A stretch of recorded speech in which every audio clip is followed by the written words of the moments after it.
Le temps sur Terre, une réflexion profonde sur notre passage éphémère. Salam alaikum wa rahmatullah wa barakatuh. Frères et sœurs en islam, Wallahi, notre vie sur cette terre est un voyage temporaire, une étape courte et éphémère dans l'éternité.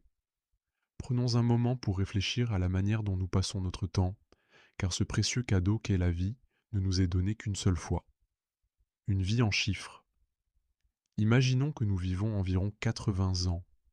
Cela semble long, mais regardons de plus près. Le sommeil. Environ un tiers de notre vie, soit près de 26 ans, est consacré au sommeil. Le travail.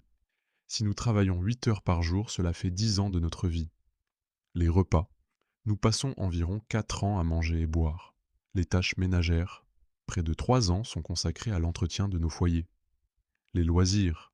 Environ 8 à 10 ans peuvent être passés devant des écrans, à regarder la télévision ou à utiliser des appareils électroniques. Les soins personnels, aller aux toilettes, se laver, et autres soins personnels peuvent occuper environ 2 ans. Lorsque nous additionnons tout cela, il reste peu de temps pour se consacrer à ce qui importe véritablement, notre relation avec Allah, nos actes de bien et la préparation pour l'au-delà. L'importance de penser à l'au-delà.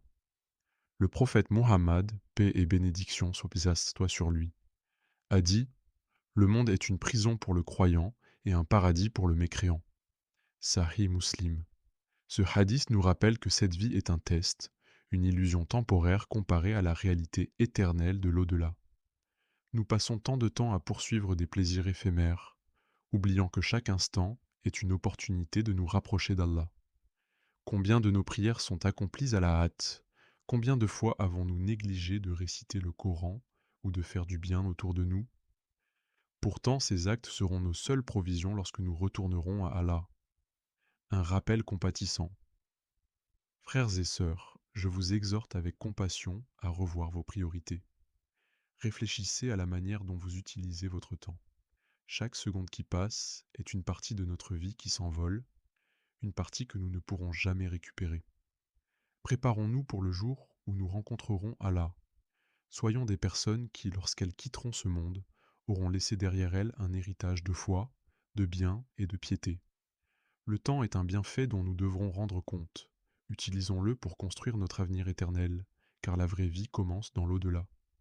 Qu'Allah nous guide, nous pardonne et nous permette d'entrer dans son paradis éternel. Amin. Wassalam alaikum wa rahmatullah wa barakatuh.